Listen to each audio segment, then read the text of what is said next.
In the heart of London, something happened in front of Buckingham Palace that shocked not only England but the entire world.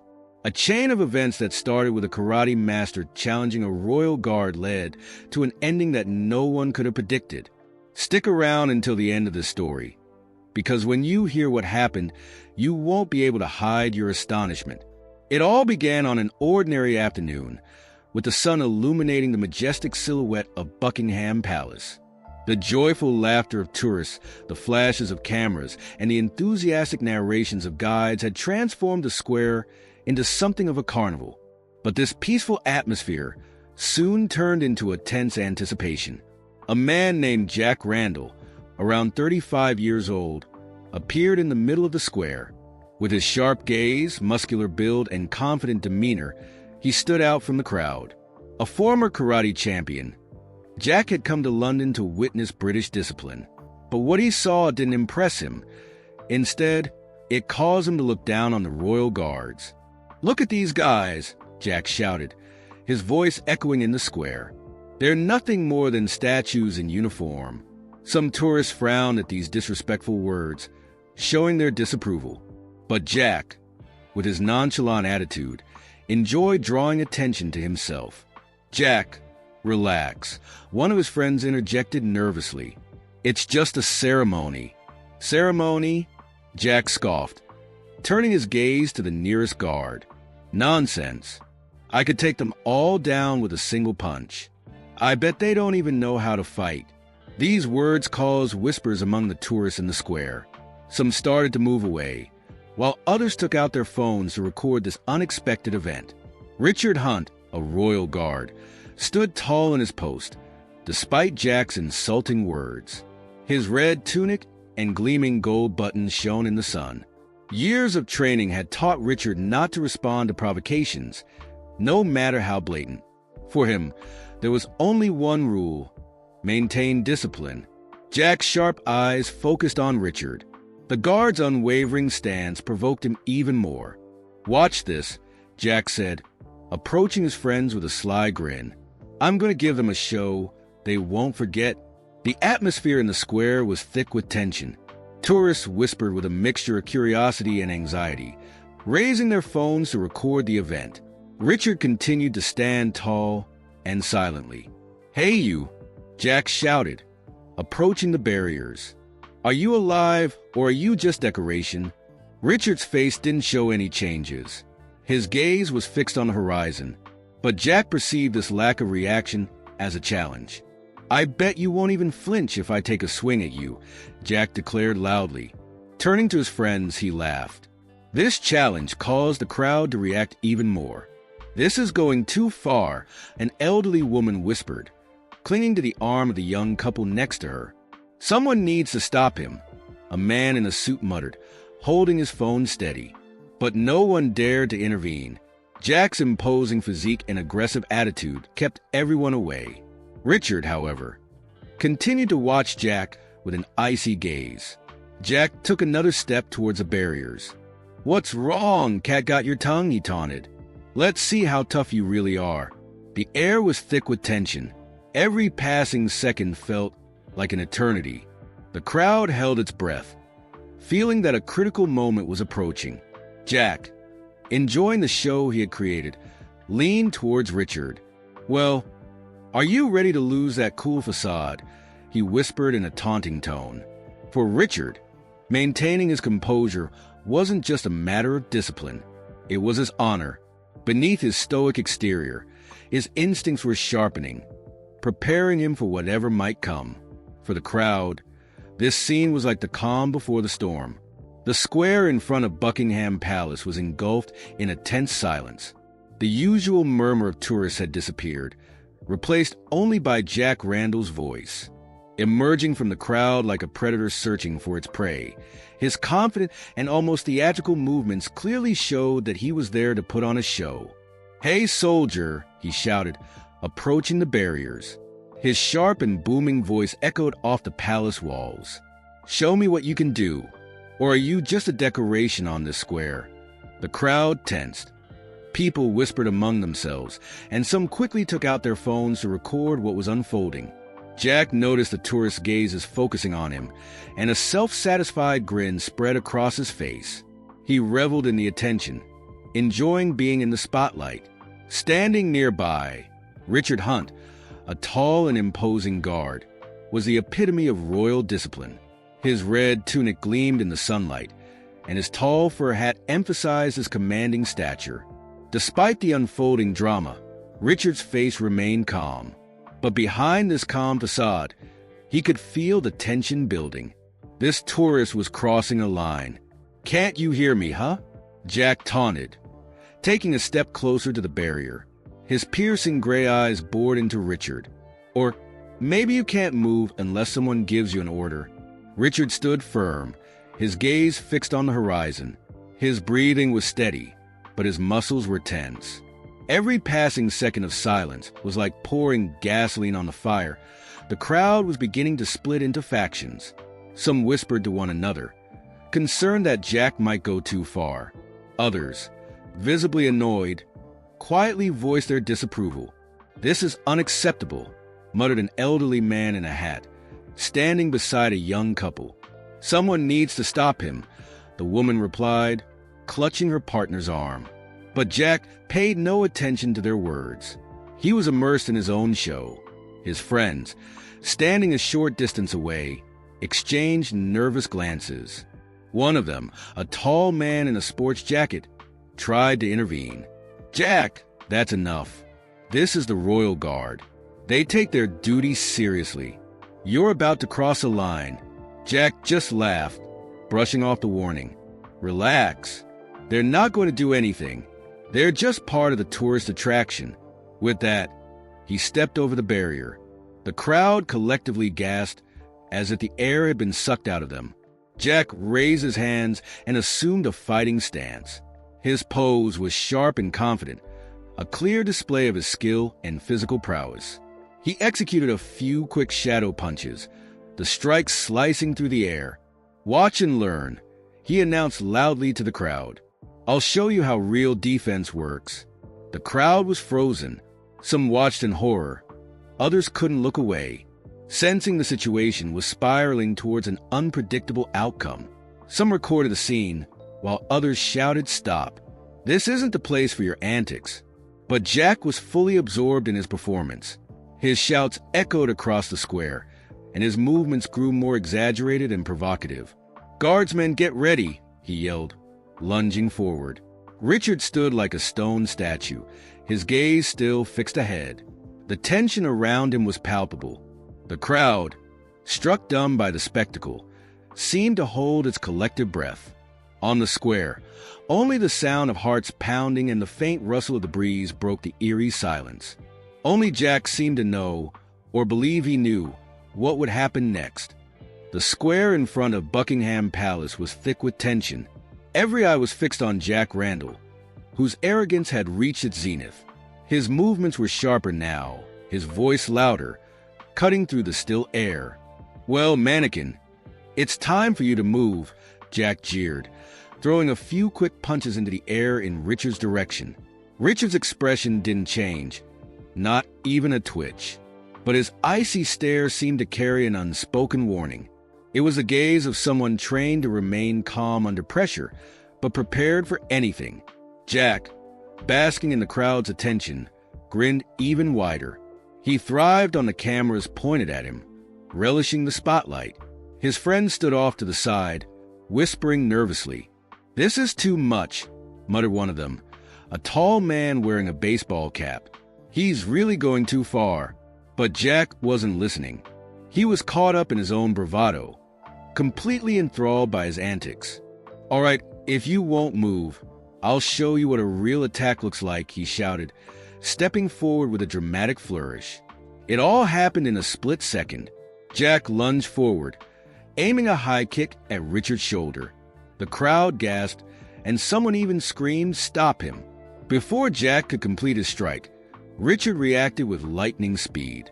The guardsman stepped to the side with military precision, simultaneously catching Jack's leg midair. The movement was fluid, practiced, and devastatingly effective. The crowd erupted. Some clapped in astonishment. while others shouted in disbelief. People couldn't comprehend how the stoic guardsman had so quickly transformed into a disciplined combatant. Jack lost his balance, his eyes widened in shock, his self-assured smirk replaced by an expression of pure disbelief.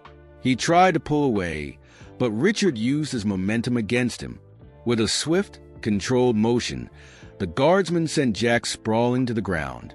Jack hit the pavement with a dull thud, his palms instinctively bracing his fall.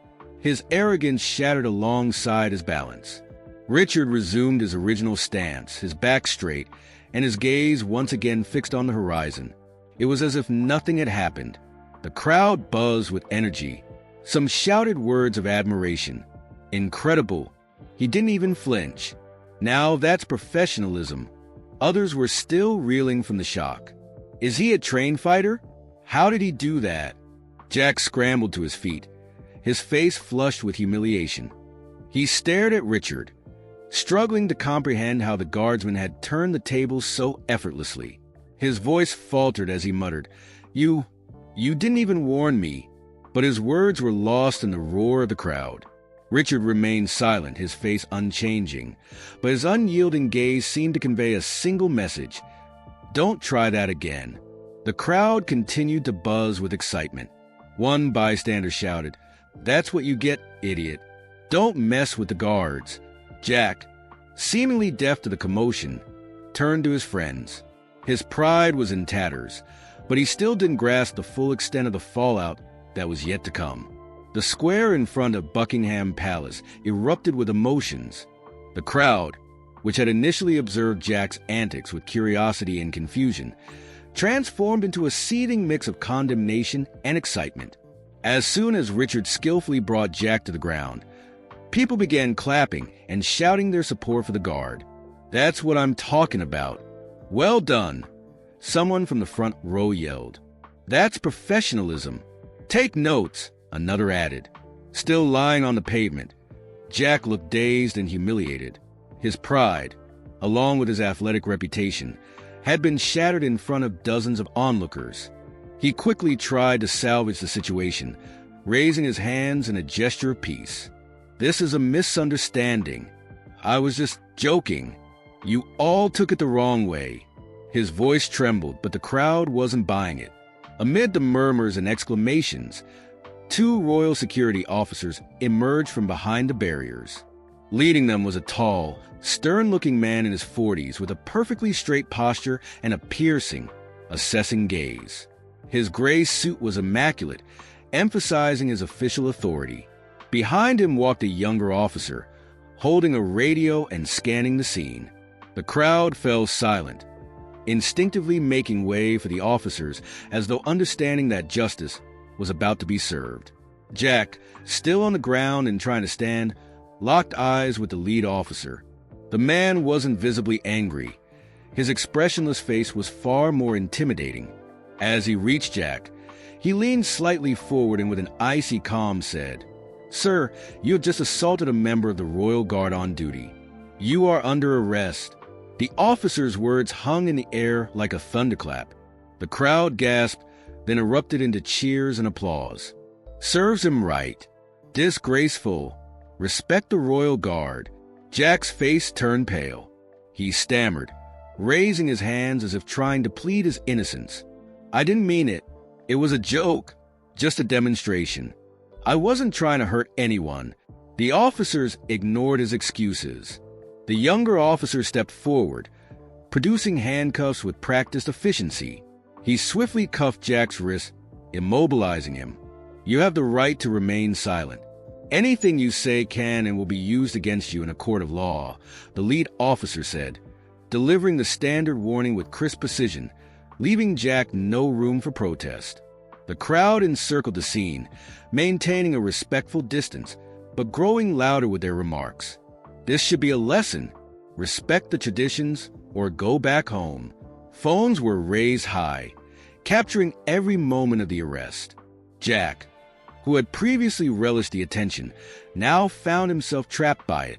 His face betrayed a mixture of despair and humiliation that no amount of confidence or physical prowess could conceal. "Listen, it was just a joke. "I'll apologize." Jack tried shouting over the commotion, but his words were drowned out by the growing noise of the crowd. The officers wasted no time lifting him to his feet and escorting him toward a waiting patrol car parked nearby. The crowd parted, forming a narrow pathway as Jack was led away. His face was red with embarrassment, his eyes desperately avoiding the many lenses capturing his every step. "This isn't your karate ring," a woman in the crowd shouted. "You'll see they don't mess around with people like you," added an older man filming the scene on his phone. Jack gave up trying to justify himself. His head hung low as the officers led him away. Behind him were the heated murmurs of tourists, phone cameras clicking, and Richard Hunt, the very guard Jack had tried to humiliate. Richard stood silently throughout the ordeal, maintaining his perfect stance. His expression remained calm, but a flicker of cold determination still burned in his eyes. His bright red tunic, glistening under the sunlight, now stood as a symbol of honor that no one could tarnish. That day served as a stark lesson for everyone.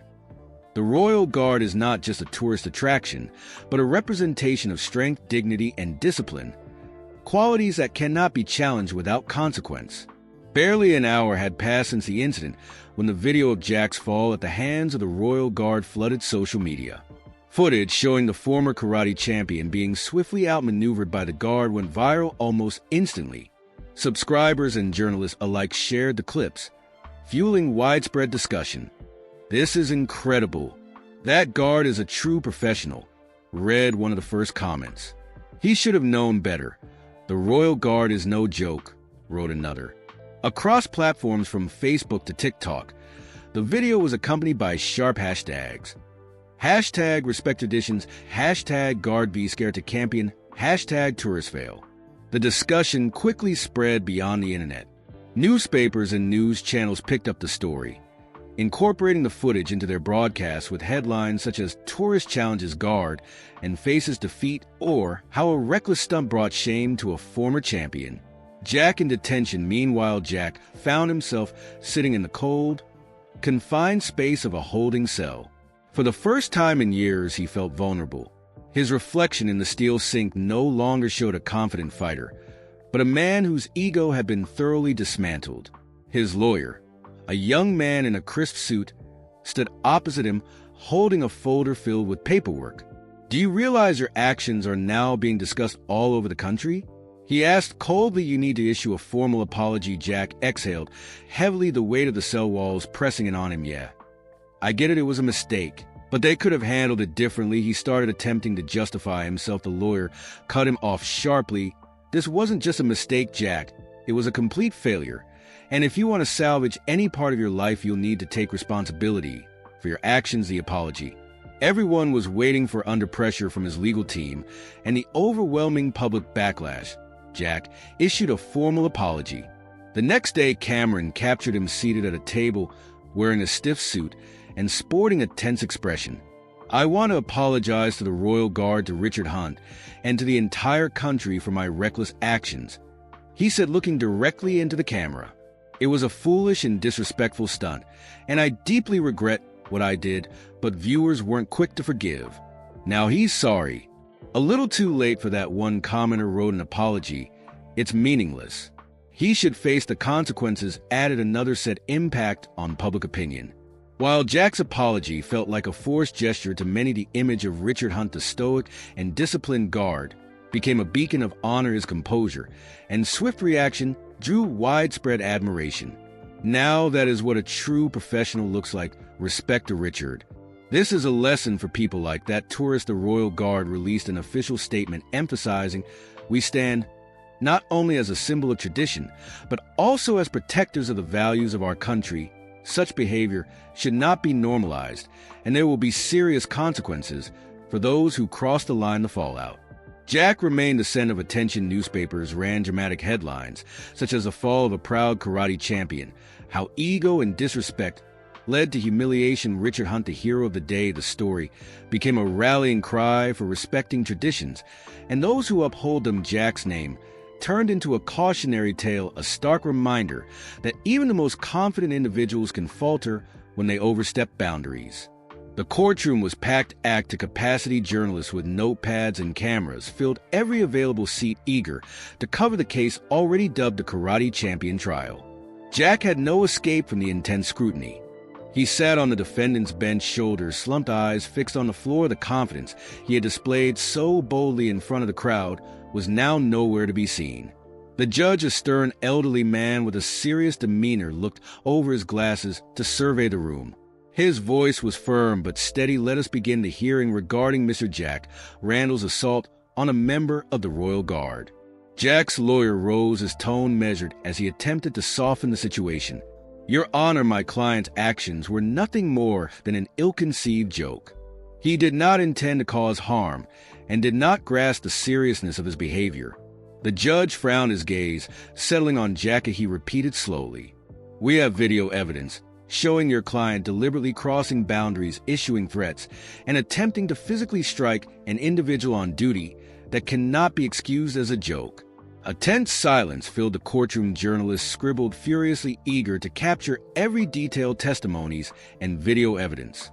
Several tourists who had been present during the incident testified as witnesses, each confirming that Jack's actions were intentional. He was clearly trying to provoke the guard, said a young woman in a sharp business suit. We all saw him mocking and then attempting to strike. The court was then shown video footage from surveillance cameras and bystanders' phones. The clips displayed Jack raise his leg to kick, only to be brought down swiftly by Richard's impeccable reaction. Murmurs spread through the courtroom, and the judge banged his gavel to restore order. Your actions were dangerous and disrespectful, the judge said, addressing Jack directly. You insulted not only an individual, but the traditions that our guards represent. The verdict. After brief deliberations, the judge delivered his sentence. I hereby sentence you to 6 months in prison for assault and public disorder. May this serve as a lesson to you and to others. The verdict was met with mixed reactions in the courtroom. Some applauded, while others whispered amongst themselves, debating the severity of the punishment. Jack sat motionless, the weight of public condemnation evident on his face. Public reaction outside the courthouse. Journalists and bystanders discussed the outcome. Many supported the decision. This is the right judgment, said a man in a business suit. Such antics cannot be tolerated. Respect the traditions, another shouted. Some, however, felt the sentence was overly harsh, but the majority agreed on one thing. This case sent an important message to anyone thinking they could cross boundaries without consequence. Richard's return. Meanwhile, Richard Hunt resumed his post at Buckingham Palace, his figure as steady and upright as ever, remained a symbol of the Royal Guard's unwavering discipline. But now he was more than that. In the eyes of the public, he was a hero, a man who had defended his honor and duty with grace and skill. A journalist standing near the barrier posed a question. Richard, what did you feel when you were attacked? He looked straight ahead, his voice calm and resolute. I did what I was trained to do, protect myself and my service. That's my duty. Conclusion. The story of Jack Randall, the former karate champion, became a universal reminder that disrespecting people and traditions has as consequences. His name remained in headlines as a cautionary example of how ego and arrogance can lead to disgrace. Meanwhile, Richard Hunt continued his service, inspiring millions around the world with his resilience and professionalism. That if this amazing story resonated with you, don't forget to subscribe to my channel. Let's come together to show the entire world our respect for the Royal Guard. By liking and sharing this video, you can help spread this important message. Take action today to uphold the honor of the Royal Guard.